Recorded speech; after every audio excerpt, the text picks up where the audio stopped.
Yellow, or 100 Indecisions. Yellow, adjective, yellow, comparative, yellower, superlative, yellowest, synonyms, flaxen, golden, gold, blonde, fair. Offensive, having a naturally yellowish or olive skin. Often used to describe Chinese or Japanese people or others of Asian descent. Denoting a warning of danger that is thought to be near but not actually imminent. The yellow light warned him to stop. Informal, cowardly. That boy had better get here really quickly to prove that he is not yellow. Archaic, showing jealousy or suspicion. What can you do when you've lived all your dreams? What can you do when your red-hot coals burn out and become ashen, threatening to die altogether?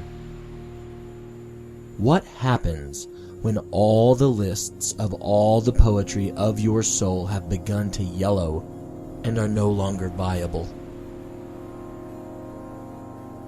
It's not like I ever made a conscious decision to be a coward.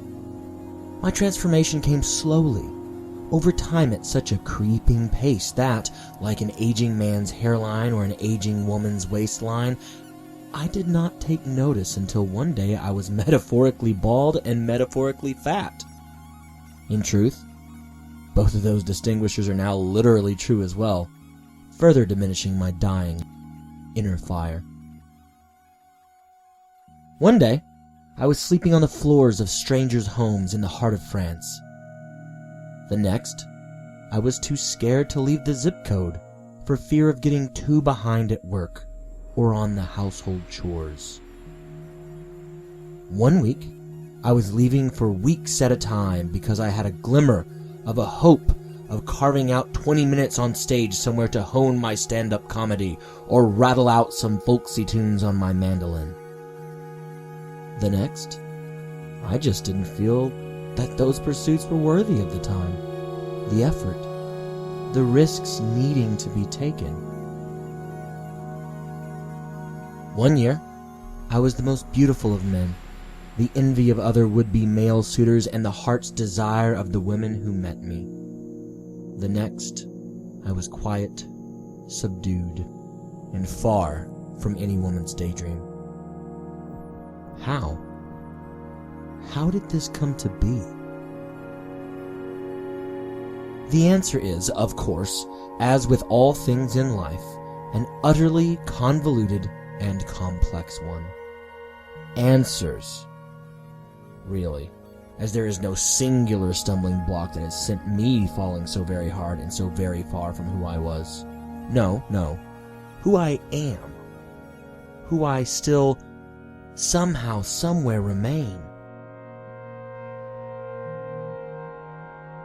Like any good story of a hero's fall, mine started with a girl.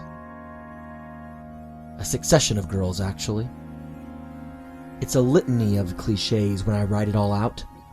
The high school girlfriend that the world is shaped around who eventually leaves the poor schmuck boy who is too blind to move on from their former love and his former glories. The college girlfriend, who is light years out of the boy's league, but who still loves him inexorably. That is, until he allows his own demons and dismal self-esteem to drive her away with such ridiculous fictions and such potent volatility that, to her, his name will become a hushed curse for the worst of times. The sequence of no-names that were experiments in regaining some of that lost self-esteem that results in an utter loss of self-control, only cementing the boy's cynicism and hostility toward love, toward himself.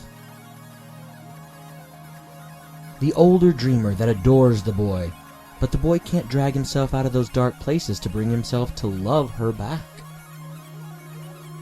The second sequence of no-names, taken on as penance for his previous sins, a means of self-imposed immersement. ... . . . . . . . . . . . . . . . . . . . . . . . . . ... ... ... ... ... ... ... ... ... ... ... ... ... ... ... ... ... ... ... ... ... ... ... ... ... ... ... ... ... ... ... ... ... ... ... ... ... ... ... ... ... ... ... ... ... ... ... ... ... ... ... ... ... ... ... ... ... ... ... ... ... ... ... ... ... ... ... ... ... ... ... ... ... ... ... ... ... ... ... ... ... ... ... ... ... ... ... ... ... ... ... ... ... ... ... ... ... ... ... ... ... ... ... ... ... ... ... ... ... ... ... ... ... ... ... ... ... ... ... ... ... ... ... ... ... ... ... ... ... ... ... ... ... ... ... ... ... ... ... ... ... ... ... ... ... ... ... ... ... ... ... ... ... ... ... ... ... ... ... ... ... ... ... ... ... ... ... ... ... ... ... ... ... ... ......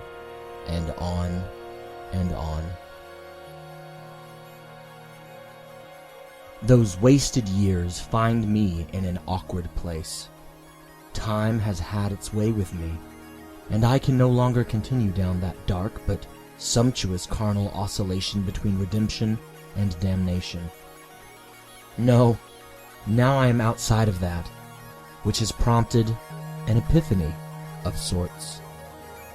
All of that rockiness that defined my youthful attempts at romance and hedonism was also what drove my art, what maintained my creative vigor, placing me squarely into an unenviable, unavoidable catch-22.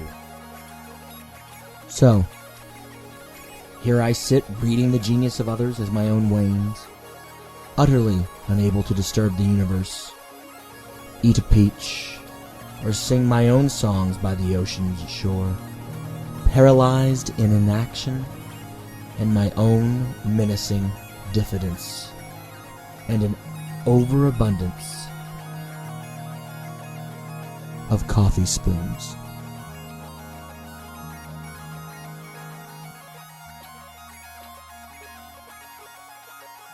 Thank you for listening to Yell Low, or 100 Indecisions, an original short story by me, Jared I. McGee.